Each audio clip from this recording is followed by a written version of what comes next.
जगत गुरु तत्वदर्शी संत रामपाल जी महाराज के अमृत वचन सर्व पवित्र धर्मों के पवित्र शास्त्रों के आधार पर। यदि कोई जांडी के पेड़ को और काट के गण से काटने की चेष्टा कर रहा है तो क्या उसका वो प्रक्रिया उचित है? क्या वो अपने उस कार्य में सफल हो सकता है? नहीं हो सकता। किसी जांडी के पेड़ को या किसी भी वृक्ष को काटने के लिए एक तिखी कुल्हाड़ी की आवश्यकता होती है, लोहे की। तो वो अपना सही कार्य कर रहा है जो इस हथियार औजार को प्रयोग करके प्रयत्न कर रहा है।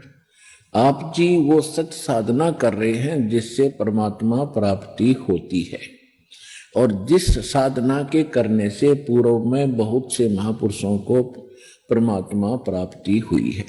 तो आपका सौभाग्य है कि आप जी परमात्मा की कृपा से सत साधना कर रहे हो, सत्संग में उपस्थित हो रहे हो। अन्यथा इस काल भगवान ने ऐसा कहर तोल रखा है प्रत्येक प्राणी पे, परमात्मा की रजा ना हो तो यही समय आपका ये ना जाने कहां पर बर्बाद करा देता, किसी थाने में, किसी कोर्ट में या किसी अन्य स्थान पर और कोई समस्या पैदा कर देता, कोई बीमारी कर देता, हॉस्पिटल में पड़े होते, पैसे भी खर्च होते, चिंता भी न्यारी बनी रहती। उसकी कृपा से आप यहाँ पहुंचे हो, कितना शांत हो। कोई दुख है वो भी आप पर इतना प्रभाव नहीं कर पाएगा, क्योंकि यहाँ परमात्मा की विशेष रजा होती है। जहाँ भक्त संत रहते हैं वहाँ काल का प्रभाव नहीं होता, और आपको वो अनमोल ज्ञान मिलेगा। आपके बहुत शुभ संस्कार बनेंगे, और शुभ कर्मों का फल ही सुख होता है, बुरे कर्मों का फल दुख होता है। तो इसलिए आपका बड़ा सौभाग्य है कि आप जी परमात्मा की भक्ति कर रहे हो और सत्संग में उपस्थित हो रहे हो। सतगुरु के दरबार में जाइयो बारंबार, बोली वस्तु लखा देवे हैं सतगुरु दातार। सत्संग की आधी घड़ी और तप के वर्ष हजार, तो भी बराबर है नहीं यूं कहे कबीर विचार।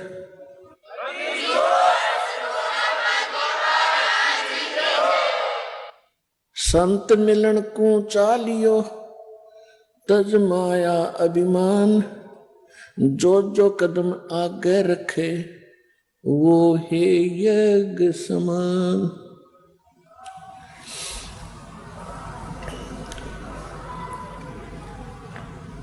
संत मिलन को चालियो दिन में कई कई बार, आसोज के मेह जो ये गणा करें उपकार।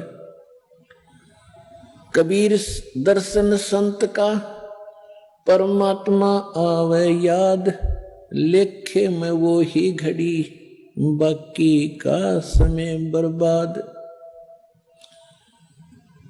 साधु दर्शन राम का मुख पे बसे सुहाग, दर्श उन्हीं को होत हैं जिनके पूर्ण भाग। आप जी सभी पूर्ण भागी हैं, भले ही कोई दुख के कारण यहाँ पहुंचा है या कोई परमात्मा प्राप्ति के लिए ही यहाँ आए हैं। आप पूर्ण भागी प्राणी हो और परमात्मा के विशेष कृपा पात्र हो। तो सत्संग में आने से प्राणी को ज्ञान होता है कि मनुष्य शरीर किस लिए प्राप्त होता है, हमारा कर्तव्य क्या है, हम कर क्या रहे थे। हम सभी पहले अपनी जो साधनाएं कर रहे थे वो परंपरागत साधनाएं थी, उनको सही मानकर कर रहे थे। और जिस समय हमें सत्संग प्राप्त हुआ, यानी सतगुरु मिले, यथार्थ ज्ञान प्राप्त हुआ, तो सत्संग में आने से हमें पता चला कि हम जो साधनाएं कर रहे थे वो सदग्रंथों के विपरीत थी। मनमानी साधनाएं हम कर रहे थे, सुनी सुनाई देखा देखी लगे हुए थे। एक लोक वेद के आधार से हम अपनी भक्ति क्रियाओं को कर रहे थे। लोक वेद होता है अक्षेत्रीय ज्ञान, यानी सुनी सुनाया ज्ञान जो यथार्थ ना हो, उसको लोक वेद कहते हैं। अब 600 वर्ष पहले परमात्मा इस कलयुग में स्वयं प्रकट हुए थे एक सतगुरु के रूप में। कबीर भगवान, वो सारी सृष्टि के रचनहार सत्य पुरुष, अमर पुरुष, उन्होंने एक सिंपल मैन की, एक साधारण नागरिक की भी भूमिका की। परमात्मा ही हमें गाइड करते हैं, परमात्मा ही हमें हर प्रकार की यहां जीने की प्रक्रिया सही बताते हैं। परमात्मा ने, कबीर परमात्मा जी ने आकर के सबसे पहले हमें यह सिखाया कलयुग में कि यहां पर जो माया जोड़ने की, कोठी बंगले बनाने की जो आपके अंदर एक गलत प्रेरणा है, यह व्यर्थ है। इस पृथ्वी लोक पर इसकी कति आवश्यकता नहीं है, ये महामूर्खों का कार्य है। और जब तक हमें सत्संग नहीं मिलता तो हम उसी को सबसे उत्तम मान रहे होते हैं। और जो हम यहां पद प्राप्त करने की चेष्टा करते हैं, कोई मंत्री, मुख्यमंत्री, प्रधानमंत्री बनने की हम चेष्टा करते हैं, तो ये भी एक अज्ञानता का प्रतीक बताया है। कौन सी अज्ञानता का? जो अध्यात्म ज्ञान के विपरीत है। हमेशा जगत और भक्त का आपस में मतभेद और विरोध इसी बात पर रहा है कि जो सत्संग भक्त होते हैं उनका विधान आध्यात्मिक तरीके से और धर्म नीति होती है, और जगत की जो आधार है वो राजनीति होती है, और जगत का व्यवहार उनका परम कर्तव्य मान बैठे होते हैं, वो उसी का निर्वाह करते हैं। तो सत्संग में आने से पता चलता है कि मनुष्य जीवन परमात्मा ने केवल भक्ति के लिए दिया है, मोक्ष प्राप्ति के लिए। इसके अतिरिक्त हम जो भी क्रियाएं कर रहे हैं, संतानों उत्पत्ति, पेट के लिए एक दूसरे की छीना झपटी, रिश्वतखोरी, मिलावट करके अपने कोठी बंगले बनाने की हम चेष्टा कर रहे हैं, तो ऐसी जिस भी पशु पक्षी की जैसी सामर्थ्य है वो भी ऐसा ही कर रहा है। अब संतान उत्पत्ति सब प्राणी करते हैं, उनकी पालन पोषण की चेष्टा और चिंता सभी को सेम है जैसी आप जी को है। और आपने देखा होगा कि बैया पक्षी होता, बैया पक्षी कितना गजब का घोंसला बनाता है और कैसी उसको बुद्धि दी है, किस प्रकार वो सेटिंग करता है, कैसे अपने अंडों को रखने के लिए उसके अंदर छोटे छोटे घास के तिनके, ना उसके पास सुई है, ना धागा है, ना कोई इंस्ट्रूमेंट है, और कैसे बना लेता है अपने चौक से। तो ये इस तरह की चतुरता करते हम यदि मनुष्य जीवन को भी ऐसे ही व्यर्थ करेंगे तो ये हमारी बुद्धिमत्ता नहीं है। इसके लिए हमने परमात्मा प्राप्ति करनी है इस मनुष्य जीवन से, और परमेश्वर ने आकर के एक साधारण नागरिक का भी एक रोल किया, भूमिका की, कि सभ्य समाज और सभ्य नागरिक कैसा होना चाहिए। अपने 10 नाखूनों की मजदूरी से अपना निर्वाह करे, किसी की चोरी, लूट, खसोट, जारी ये बकवाद करके यहाँ कोठी बंगले कति नहीं बनावे, ये पाप का मूल कारण है। यहां रहने के लिए हमने, परमात्मा ने बताया है कि कबीर घर तो 3.5 हाथ भाई घना पौने 4, और कहाँ चढ़ावे मैडिया तो लंबी भीत उसारे। के भोले प्राणी, कहाँ लंबी लंबी द्वारे मना करके तू प्रभु अपनी प्रभुता दिखा रहा है। ये समय मनुष्य जीवन का ऐसे बर्बाद करने का नहीं है। भक्ति करो। और मकान तो इतना ही काफी है, घर तो 3.5 हाथ गणा तो 3.25। प्रत्येक मनुष्य की अपनी अपना शरीर, प्रत्येक मनुष्य का अपना शरीर अपने 3.5 हाथ का होता है। ये जो हाथ यहां से लेकर कोहनी तक है, इसको एक हाथ बोला है। ये मेजरमेंट के लिए है। प्रत्येक प्राणी का 3.5 हाथ का शरीर है। तो परमात्मा कहते हैं आपने चाहे 4 कमरों की कोठी बना ली और ऊपर नीचे 8 कमरे बना लिए, एक ही कमरे में एक कोने में एक चारपाई के ऊपर आपने विश्राम करना होता है, बाकी शेष आपका व्यर्थ है। तो क्या बताते हैं भाई, घर तो 3.5 हाथ और गणा तो 3.25। ज्यादा चाहता है तो 6 इंच और बढ़ा ले 4 इंच।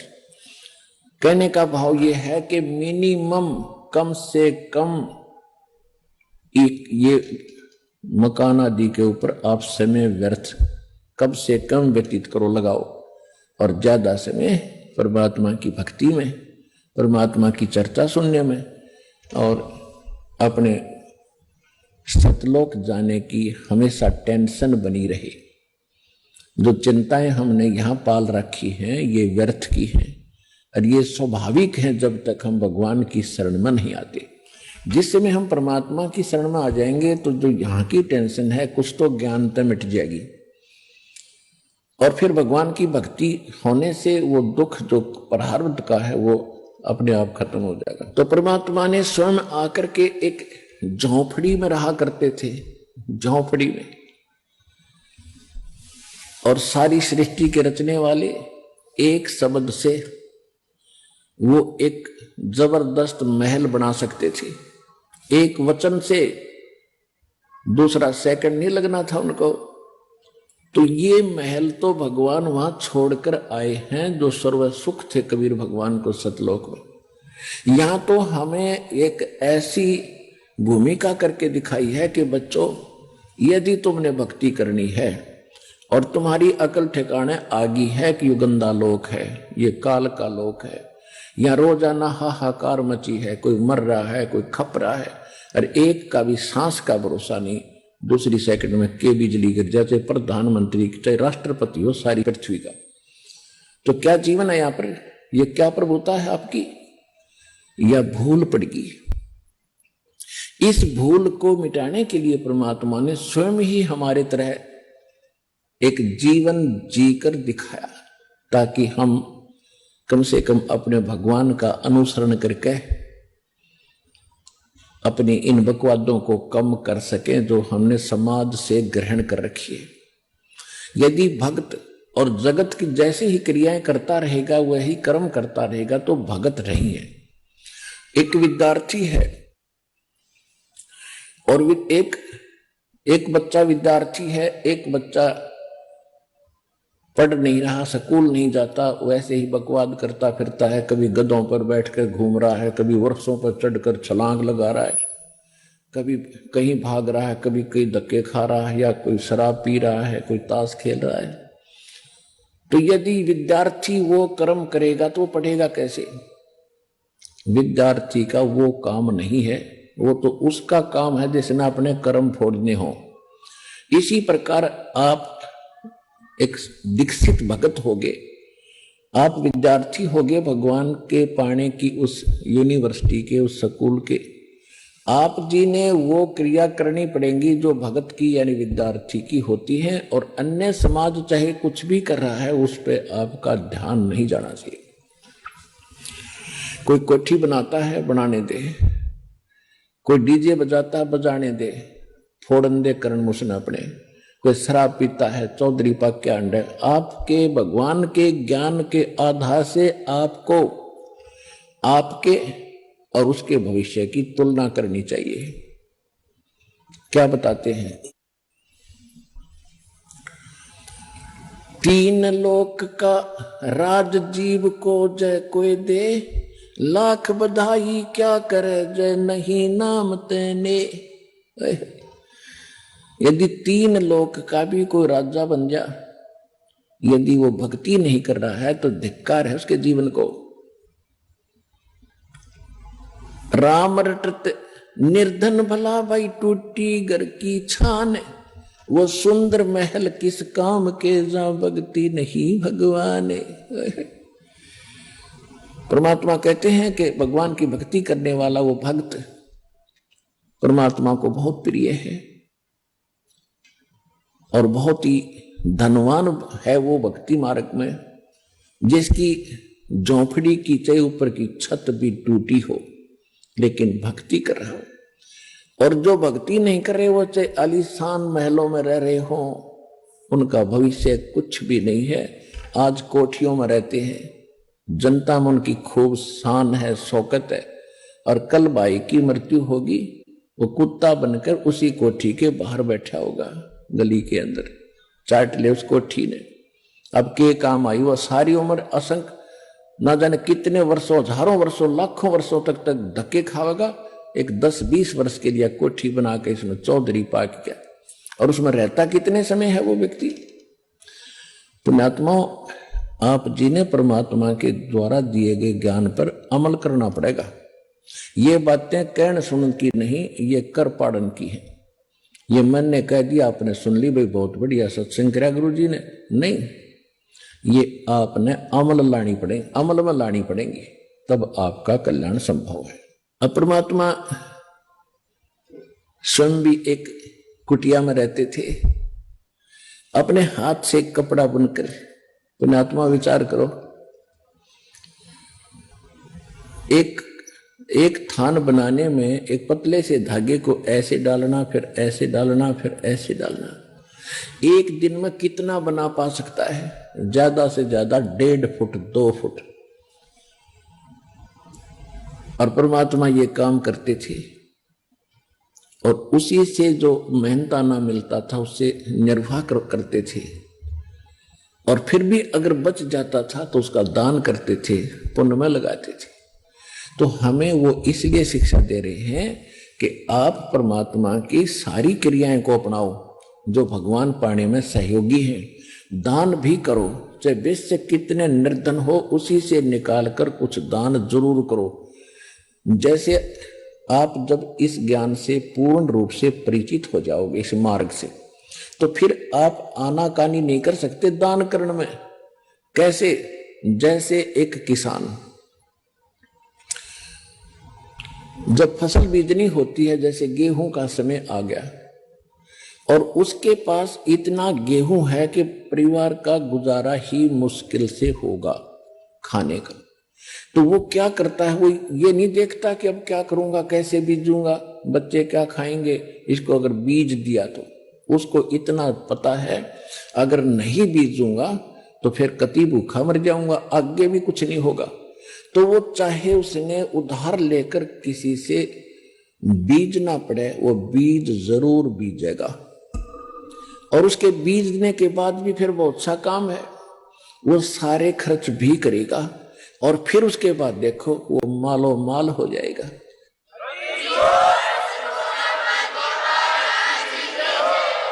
इसी प्रकार आप जी ने ये बीज धर्म का बोना पड़ेगा। अपने और वाह्यात के खर्चों को कम करके दान में ज्यादा ध्यान आपने देना पड़ेगा। देते को हर देत है जहां तहां से आने, अन देवा मांगत फिरे भाई साहेब सुने ना कान। अब एक तो मनुष्य कार में बैठा जा रहा है, एक मनुष्य दिए बाबा दिए बाबा दिए बाबा, और चल चल चल चल चल। तो ये क्या है?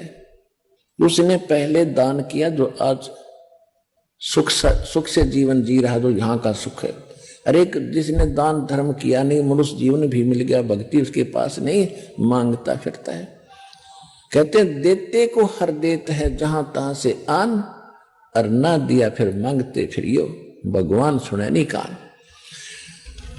तो पुण्यात्माओं, परमात्मा कबीर साहब ने स्वयं आकर के सब क्रियाएं हमें बताई है और स्वयं उनको प्रैक्टिकल करके दिखाया है कि तुम भी करके देखो जो परमात्मा कह रहे हैं। तो देखो, पहले तो दास ने आपके हृदय में यह सिद्ध किया है कि कबीर इज गॉड। जिनको नहीं शंका है, अभी थोड़े दिन नए नए आए हैं, वो उनको हो जाएगा, क्योंकि तो प्रमाणित है। तो सबसे पहले तो ये सिद्ध हो गया कि कबीर भगवान है। दूसरा ये फिर आपने ऑटोमेटिकली पता है कि भगवान जो कहता है वह सत्य होती है, उसने कोई मिटाने वाला नहीं है, वो सारी सच्ची होती है। तो जो परमात्मा ने हमें किया है, करके दिखाया है या कहा है, क्या कहा है? चेड़ी चोंच भर ले गई नदी ने घट्यो नीर, दान दिए धन घटे नहीं, ये कह रे साहिब कबीर।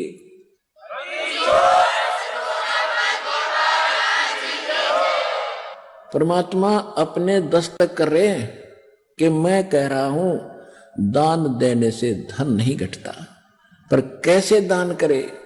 गुरु बिन माला फेरते, गुरु बिन देते दान, गुरु बिन दोनों निष्फल हैं, चाहे पूछो वेद पुराण। अब दान भी अधिकारी को दोगे तो लाभ होगा। जैसे बीज भी उपजाऊ जमीन में बोओगे तो प्रतिफल मिलेगा। यदि रेही और घटिया जमीन में आपने बीज बो दिया, कुछ भी हाथ नहीं लगेगा।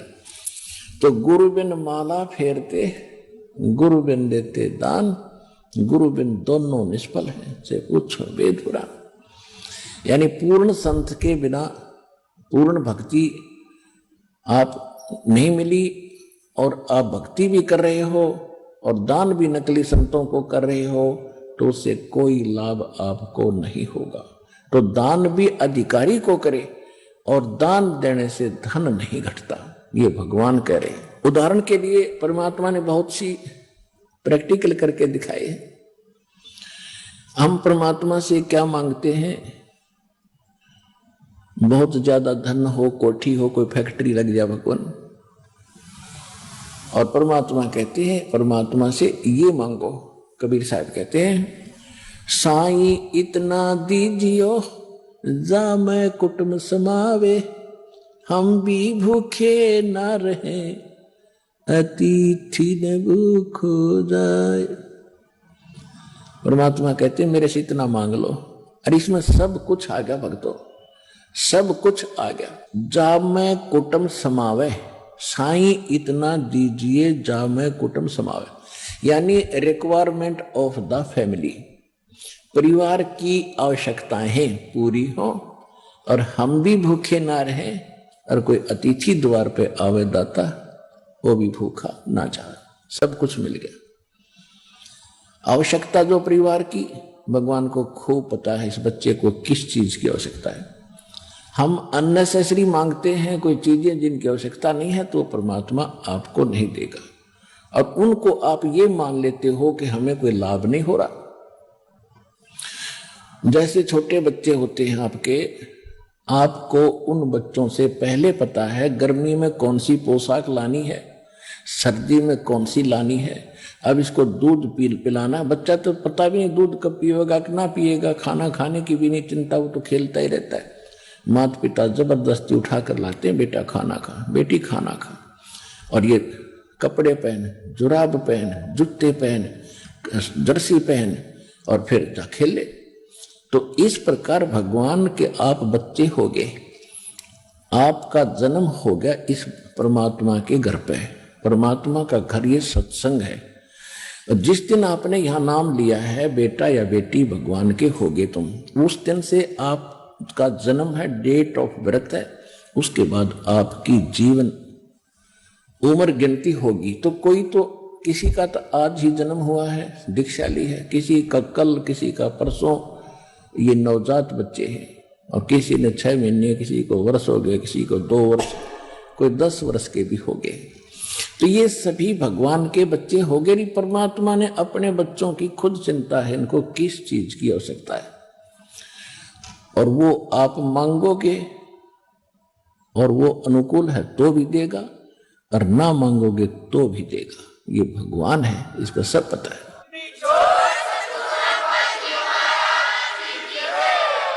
जब हम एक मनुष्य हैं, हम ही अपने बच्चों की इतनी चिंता करते हैं, तो परमात्मा है, वो तो परमात्मा है, समर्थ है, उसके घर में किसी चीज की कमी नहीं है।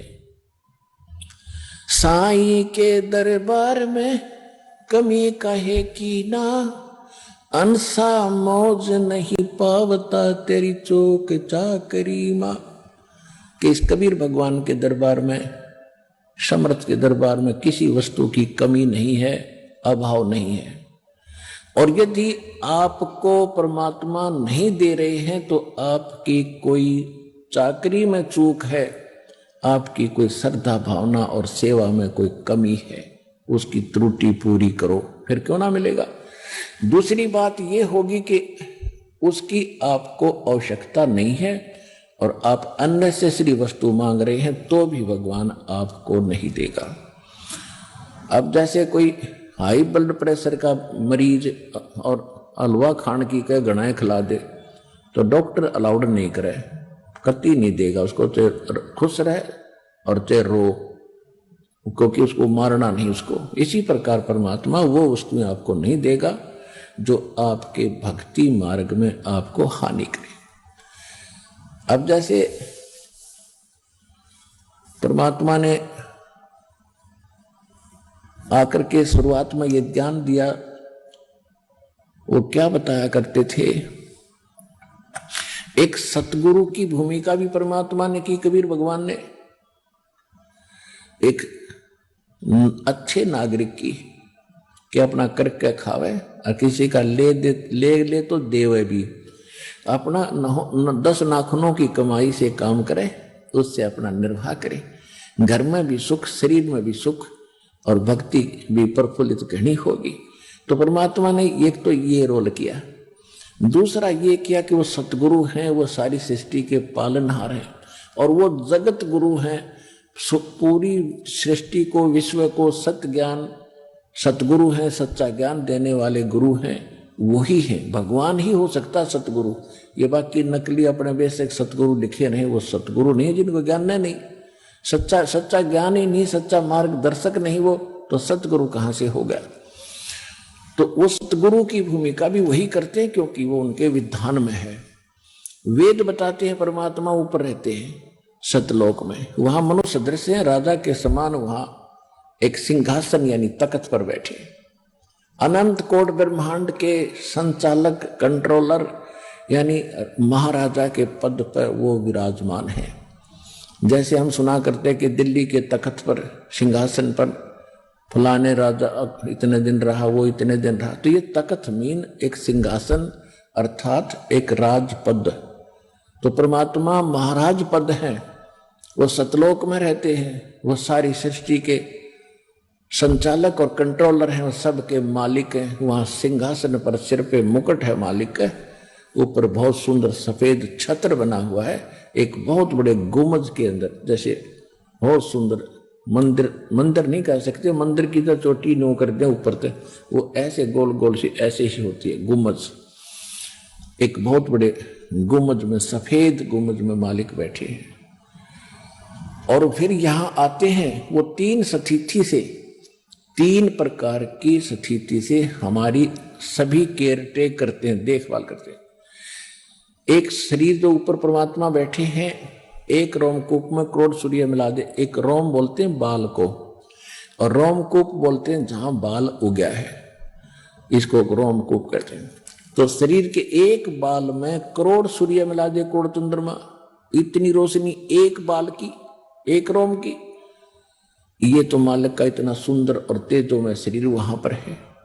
उसी शरीर युक्त परमात्मा यहां आ जाए तो हम सबकी चरम दृष्टियां ऐसे बंद हो जाएंगी जैसे सूर्य को देखकर उल्लू पक्षी की आंखें बंद हो जाती। इसलिए परमात्मा अपना हल्का तेज पुंज का हल्का शरीर करके अपने यहां हमें यहां 2 प्रकार से आते हैं। एक तो प्रत्येक युग में मालिक एक शिशु रूप धारण करके और किसी कमल के फूल के ऊपर विराजमान होते हैं, और कमल का फूल अंडरस्टूड है कि वो जल में ही होता है, तो इसलिए परमात्मा को नारायण कहते हैं। नार माने जल, आयन माने वहां पर आकर विराजमान, कहीं से आकर विराजमान होने वाला। तो नारायण वास्तव में कबीर भगवान है। और बाकी इन सब का, जैसे विष्णु जी से शेषनाग की सैया पर सो गए, नारायण बन गए थे। शेषनाग तो उससे पहले नारायण, क्योंकि वो तो रहे इस पानी में, जल में रहता है। तो ये नकली नारायण थे। असली नारायण वो परमात्मा है। उसके लिए ही वेदों में नारायण लिखा है कि वो एक कमल के फूल पर आके विराजमान होता है। वहां से निसंतान दंपत्ति उनको उठा ले जाते हैं। फिर एक जीवन, एक उस समय का जो क्रिया होती है, कर्म होते हैं, एक यानी निर्वाह के लिए वो सभी करते हैं, और साथ में वो अपना ज्ञान भी प्रचार करते हैं, अपनी जानकारी भी देते हैं। इसी पर फिर दूसरी स्थिति परमात्मा की है, वो कभी भी आकर यहां दो प्रकार से आते हैं। कभी भी कहीं भी अन्य रूप धारण करके किसी साधु संत भगत का वो कहीं प्रकट हो जाते हैं, अपने भक्तों से मिलते हैं, सच्ची अच्छी आत्माओं से मिलते हैं, उनको ज्ञान देते हैं, उनको अपने से परिचित कराते हैं, और फिर वो भक्त परमात्मा की महिमा आंखों देखा सुनाते। तो इस प्रकार परमात्मा जब भी आते हैं तो एक तो ये क्रिया करते हैं, और साथ में फिर वो ज्ञान भी देते हैं। जैसे शिशु रूप धारण करके आते तो भी वो ऐसा ही करते हैं। बड़े होते ही 5 वर्ष की उम्र में परमात्मा ने बड़े बड़े विद्वान पंडित प्राकांड विद्वानों के छक्के छुड़ा दिए थे ज्ञान में। किसी के पास जवाब नहीं था। एक ही प्रश्न करते थे परमात्मा इन वेदों के ज्ञाताओं को। कोई देवी की पूजा कर रहा है, कोई ब्रह्मा विष्णु महेश को सुप्रीम बता रहा है। परमात्मा कहते थे कि कौन ब्रह्मा का पिता है, कौन विष्णु की माँ, और शंकर का दादा कौन है, हमको दे बता। तो सभी फिर करते थे, ये तो अजरो अमर है, इनका कोई माता पिता नहीं है, ये दुल्हा झूठ बोलता है, ये क्या जाने वेदों और सदग्रंथों की गहराइयों को। जब तक उनकी दाल गलगी नकलियों की, क्योंकि हम शिक्षित नहीं थे। और वही ज्ञान भगवान का दिया हुआ आज दास को प्राप्त हुआ। और 600 वर्ष पहले जो मालिक के सूक्ष्म वेद में सच्चिदानंद घनब्रह्म की वाणी, कबीर वाणी में लिखा था, आज दास ने सदग्रंथों से प्रूव कर दिया कि भगवान ने 600 वर्ष पहले बताया था, और ये नकली मना किया करते थे कि ऐसा ग्रंथों में नहीं है। तो who is God, Kabir is God. जो अनपढ़ कहते थे तुम इसको, ये कुछ नहीं जानता, ये क्या जाने ग्रंथों को, उन्होंने 600 वर्ष पहले तुम्हारे ग्रंथ खोल कर रख रखे थे सिंपल लैंग्वेज में। तो हु इज गॉड?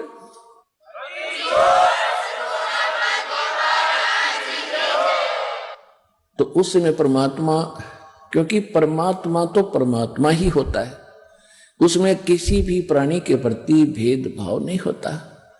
उसके हिंदू भी उसके बच्चे हैं, मुसलमान भी उसके बालक हैं, सिख भी उसी के बच्चे हैं, ईसाई भी उसी के बालक हैं। ये नकली इस काल के दूतों ने हमें अलग अलग बांट दिया। पहले तो जाति में बांटा, फिर ऐसे अध्यात्म मार्ग में अलग अलग करवा दिया। अब परमात्मा प्रत्येक को ज्ञान दिया करते थे, हिंदू को भी मुसलमान को भी। वो क्या कहा करते थे कि भी तुम हिंदुओं को भी कहते थे, धर्म गुरुओं को, कि आप अध्यात्म ज्ञान से परिचित नहीं, आप गलत प्रचार कर रहे हो, आप ये अन्य साधनाएं करवा रहे हो, और इन देवी देवताओं की पूजा जो करवा रहे हो ये मोक्षदायक नहीं है। और विशेषकर जो गुरु पद पर बैठे होते हैं उन लोगों को दुख होता है इस बात का कि एक तो तेरी बेइज्जती होगी कि शिष्य क्या कहेंगे कि तुझे ज्ञान नहीं था गुरुजी, और ये सच्चाई ये है। और दूसरा फिर उनकी रोजी रोटी प्रभुता जाने का डर है, जिस कारण से ये शुरू से ही, प्रारंभ से ही सत्य ज्ञान के आड़े आते रहे। तो उस समय के धर्म गुरुओं को जो पता चला कि कबीर साहब जो बोलते हैं ये इसमें बड़ा दम है, और कॉन्फिडेंस से कहते हैं, और कहीं इन शिष्यों को पता लग गया, क्योंकि भगवान की शरण में जो जाते थे वो दुखी जाते थे, सुखी नहीं जाते थे। कबीर साहब जब आए हुए थे 600 वर्ष पहले, तो कोई भी जो सुखी था वो तो वही अपनी परंपरागत साधनाएं करी, फॉर्मेलिटी सी, और अपना माया जोड़ पर लगे रहते थे। और जो दुखी होते थे, कोई आपदा आती थी, संस्कार की, कर्म की मार पड़ती थी, तो वो फिर सब धर्म गुरुओं के पास जाते थे, झाड़ फूक वालों के पास लुटते थे। जब नहीं कहीं आराम होता था तो परमात्मा कबीर जी का कोई शिष्य उनको सलाह देता था कि आप हमारे गुरु जी के पास चलिए, आप ठीक हो जाओगे। तो पहले तो वो नहीं मानते थे, फिर जब सब जगह से हताश हो जाते थे फिर वहां पर मजबूरी में आते थे और वहां आते ही वो सुखी हो जाते थे। तो वो लोग ही मानते थे भगवान को उस समय जो घने दुखी थे और मालिक की शरण में आते सुखी हुए, क्योंकि परमात्मा तो सुख ही देता है। एक समय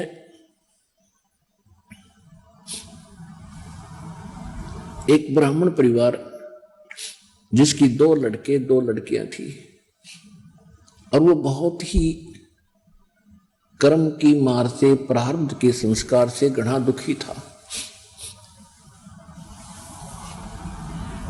वो पहले जैसे भी अपनी परंपरागत साधनाएं थी वो कर ही रहे थे। उन साधनाओं के करते करते ही उनके घर पर पैर टूट गया। फिर वो चला इधर उधर, जैसे भी कोई झाड़ फूक कराने वाला या कोई साधु संत कहीं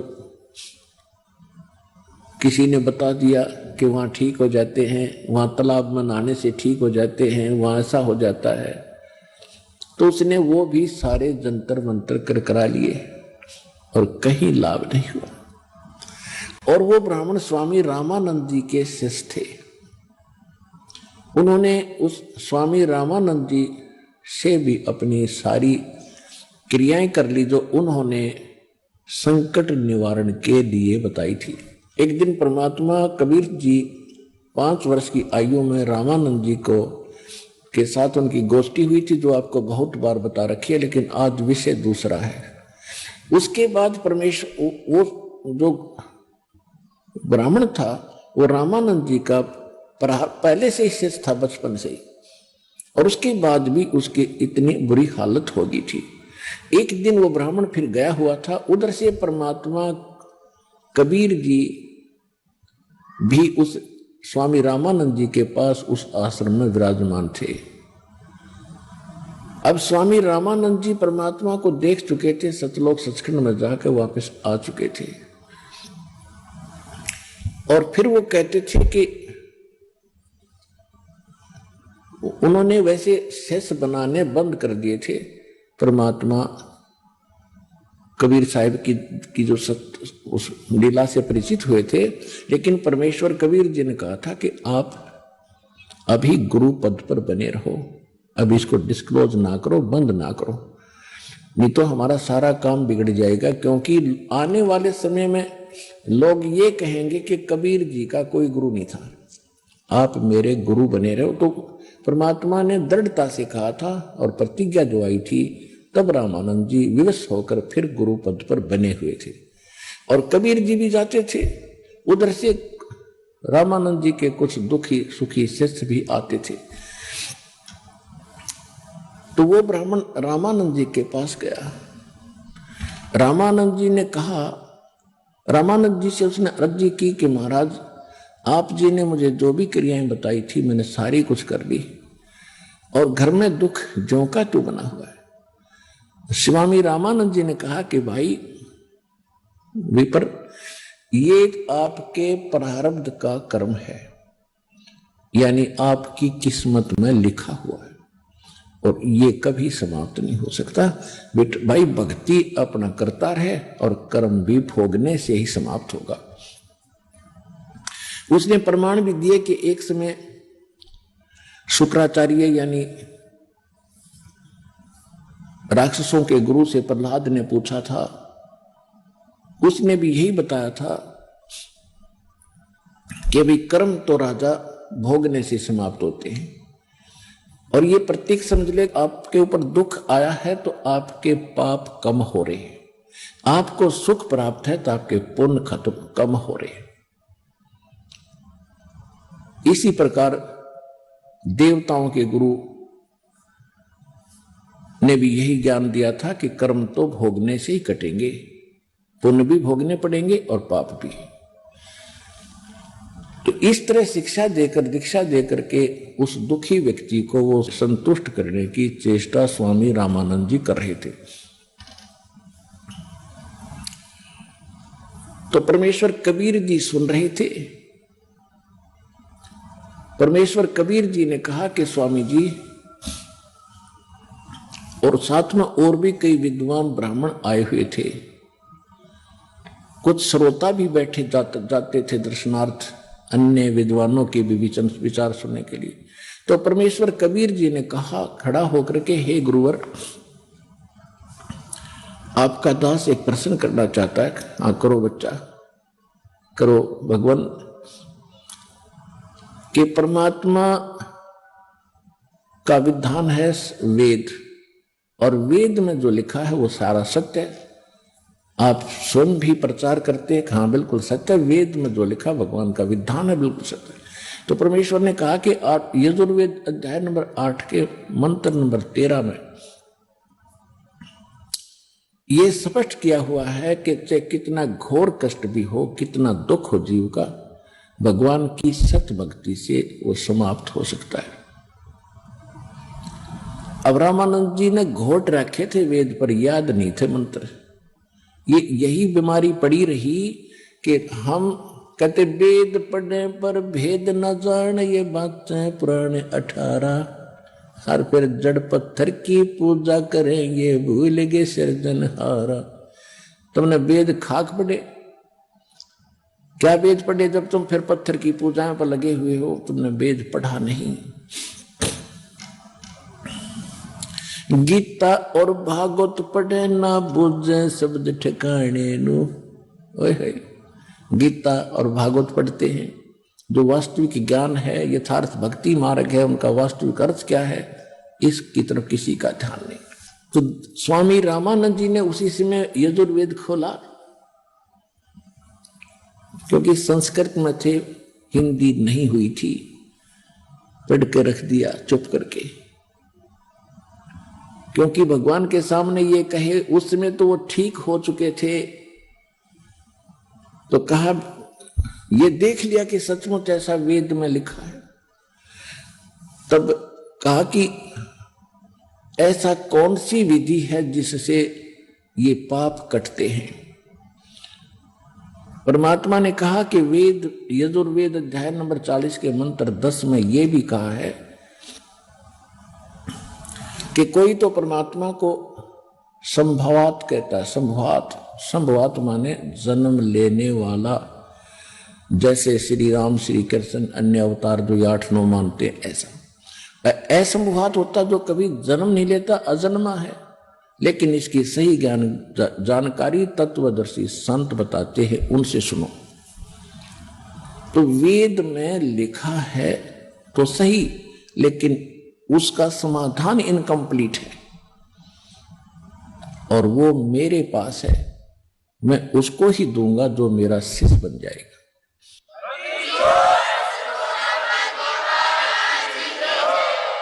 अब कबीर साहब उठकर चले गए। कुछ देर के बाद, चर्चा होने के बाद, वो ब्राह्मण वहीं बैठा था जो कर्म की मार से दुखी था, प्रारब्ध के कर्म से दुखी था, पूरा परिवार जो है ना कर्म ने सता रखा था। उसने पूछा स्वामी रामानंद जी से, जी ये कौन थे? स्वामी रामानंद जी ने बताया कि ये, अब क्या बताऊं मैं, इनकी आइडेंटिटी बता भी नहीं सकता, और बताऊंगा तो तुम्हारा यकीन नहीं हो सकता। ये नीरू के घर आए हुए, जुलाहे के घर आए, ये परमात्मा है। अब इसने जो वेद का श्लोक बताया, मैं सारी उम्र खोदी, मैंने पढ़ते न, मैं 120 साल का हो गया, और मुझे नहीं पता था वेद में ये मंत्र है भी कि नहीं। और मुझे चारों वेद कंठस्थ याद है, लेकिन मैंने घोट रखा है, उसमें नहीं पता लिखा क्या। और ये जुलाहे के घर लीला कर रही। अब उस पंडित जी ने के सामने ये मर्यादा, यानी ये समस्या खड़ी होगी, मैं ब्राह्मण और वो धानक, वो जुलाहा, वो शूद्र, और इतना दुखी। 1 महीना तो उसने इसी उधेड़ बुन में, लोक लाज में खो दिया। एक दिन उसको, वो जा रहा था परमात्मा सत्संग कहीं कर रहे थे, एक वाणी उसके कानों में पड़ी।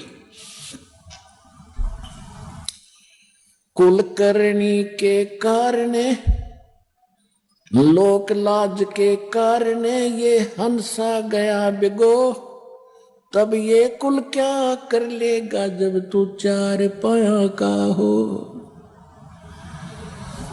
एक वाणी परमात्मा ने बोली और बताया कि भाई आज तो कोई व्यक्ति लोक लाज कुल की मर्यादा के कारण भक्ति से वंचित रह जाते हैं, और फिर ये कुल तेरा खानदान के व्यक्ति तुझे क्या सपोर्ट करेंगे, क्या तेरी सुरक्षा करेंगे जब तू चार पांव का बनकर बैल पशु पक्षी गधा बनकर खड़ा हो जाएगा।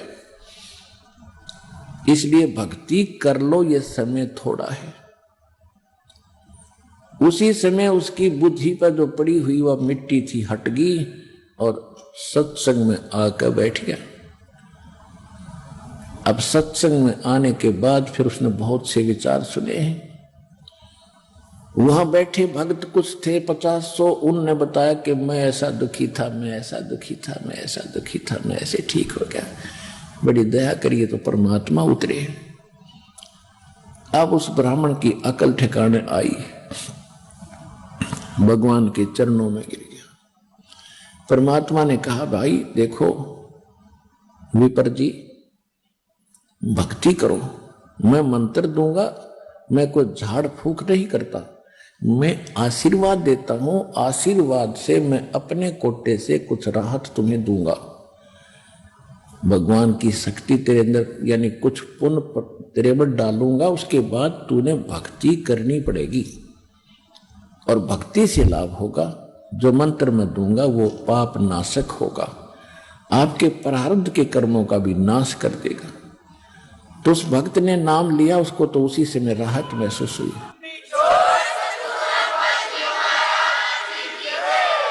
उस भक्त ने नाम लिया, उसको तो वहीं राहत महसूस हुई, हल्का फुल्का शरीर हुआ। उसने घर आके अपने सारे परिवार को बताया और कहा तुम चलो। तो पहले वो अपने लड़कों को लाया, लड़कों को लाया, नाम दिलाया, परमात्मा का आशीर्वाद पाया। दोनों बच्चे धीरे धीरे धीरे धीरे कति ठीक हो गए। उसके बाद फिर लड़कियों को लाया, अपाहिज ही पड़ी थी, पता नहीं मेंटली डिस्टर्ब थी, किसी को कुछ रोग था, किसी को कुछ तक समस्या थी। फिर उसकी पत्नी और वो सारों सबने दीक्षा ली। उसी के कारण, उस बीमारी के कारण वो बहुत कड़ा कर्जवान भी हो गया था। इतना कर्जवान हो गया था कि उसके रिश्तेदार भी मुंह मोड़ गए थे। द्वार पर जाता था, पता लग जाता था कुछ मांगने आया है, और सामने वाले को भी पता होता है कि ये क्या सोच रहा होगा। अंडरस्टूड है उसको भी कि ये सोच रहा होगा मैं कुछ मांगने आया हूं।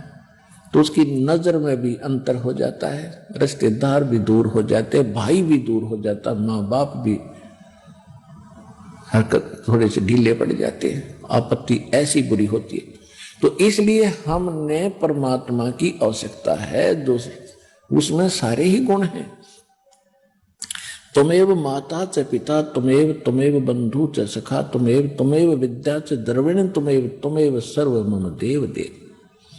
कि हे सब भगवानों के भगवान, आप ही मेरे माँ, आप ही पिता, यानी सभी रोल सभी गुण भगवान के अंदर है। वो कभी मुंह नहीं मोड़ता, कितना ही आप कितनी बार याचना करना, अगर जायज होगी तो सारी सुनेगा आपकी।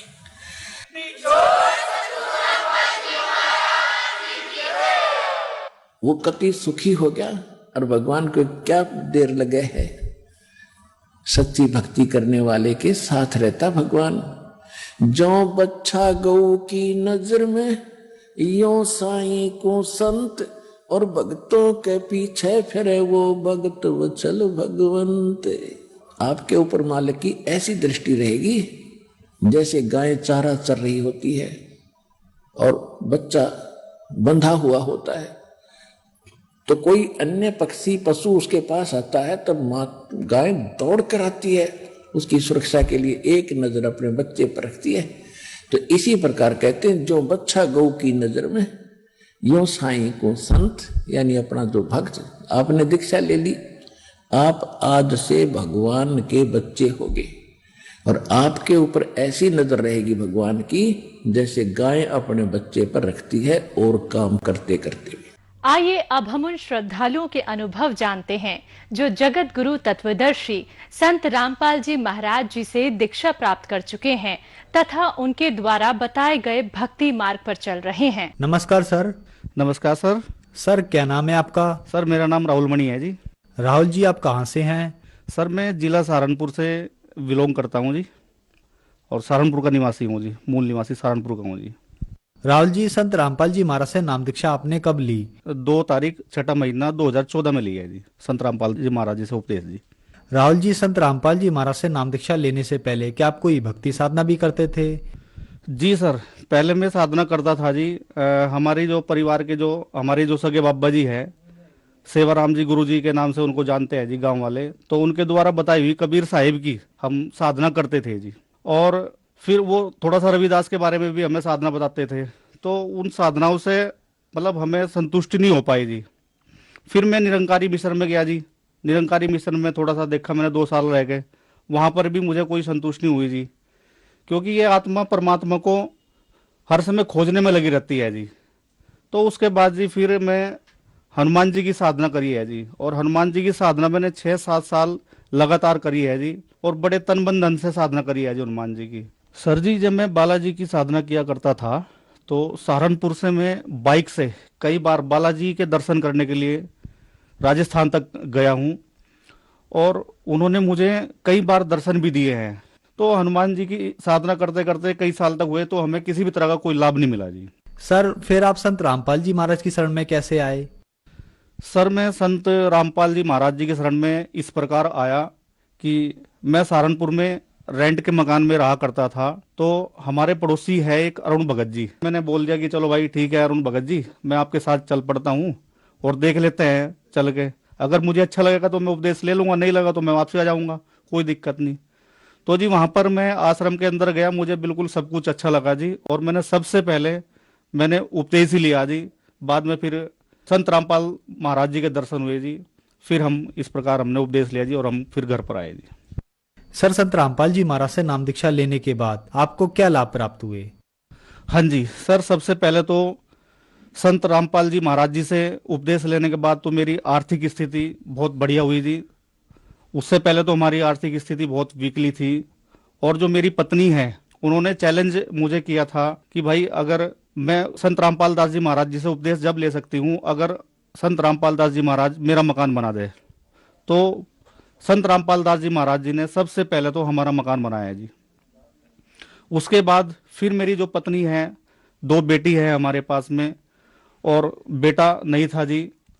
और जो मेरी पत्नी है वो मेरी बहन के साथ में या मेरी माता के साथ में इधर उधर जाया करती थी, जैसा किसी झाड़ फूंक होते हैं उनसे पूछने के लिए साधु संतों के पास जाया करती थी कि बेटे प्राप्ति के लिए जी। तो कहीं से भी उसको संतुष्टि नहीं हुई जी, बेटे प्राप्ति नहीं हुई जी। तो एक दिन मैं बरवाला आश्रम में गया हुआ था, और उस समय जब मैं संत रामपाल जी महाराज जी के दर्शन कर रहा था जी, उस समय मैंने मन ही मन में प्रार्थना करी कि हे परमात्मा दया करना मालिक, पत्नी दुखी है।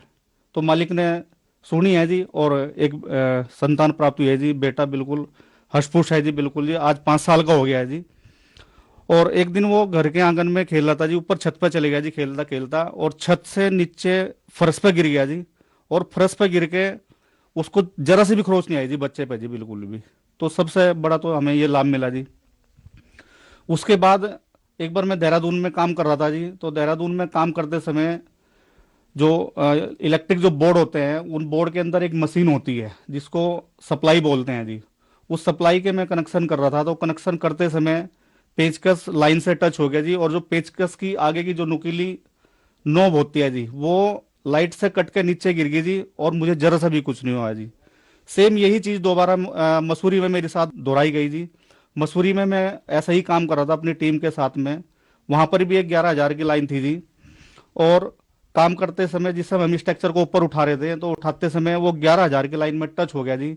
3-4 लड़के थे जी वहां पर भी, वो भी गवाह है, वो भी बता सकते हैं, मेरे लड़के हैं जो परमानेंट मेरे पास काम करते हैं, और वहां भी संत रामपाल जी महाराज जी ने हमारी रक्षा करी है जी। सर घर में जो जब हम पति पत्नी रहा करते थे, तो पत्नी जरा जरा सी बात को लेकर झगड़ा किया करती थी, कोई बात नहीं होती थी और मतलब मरने जैसी नौबत आती थी जी।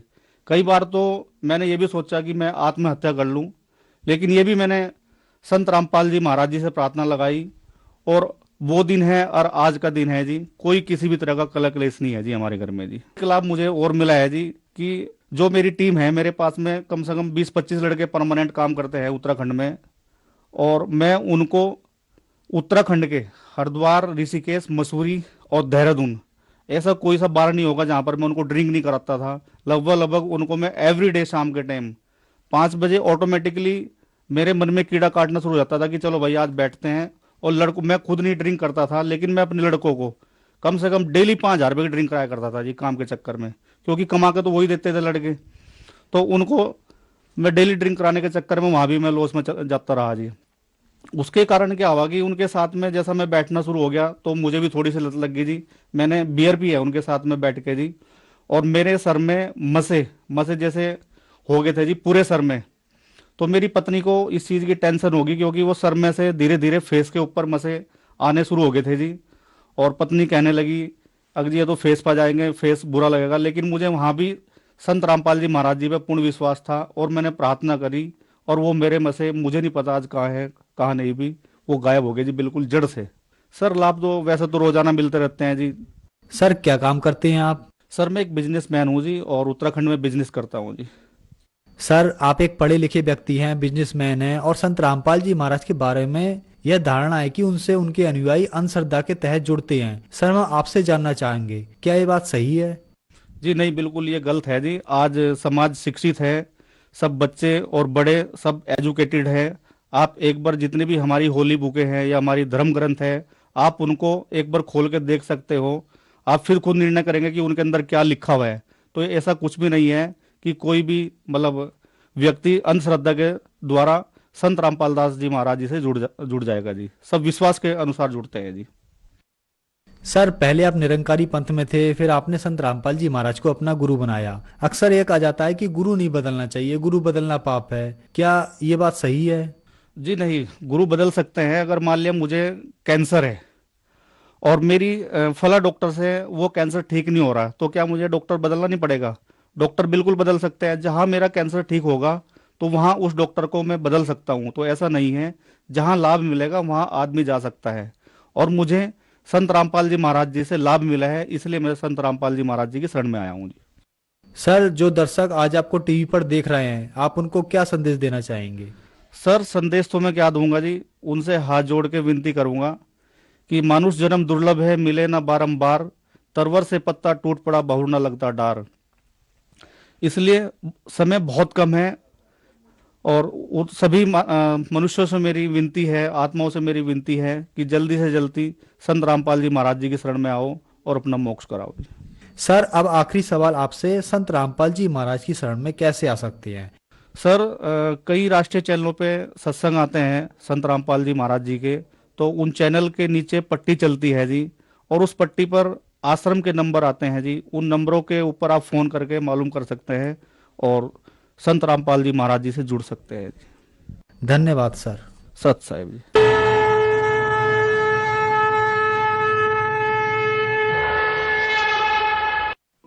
आप सुन रहे थे जगत गुरु तत्वदर्शी संत रामपाल जी महाराज के मंगल प्रवचन। अधिक जानकारी के लिए संपर्क करें 9729277503 9996904503।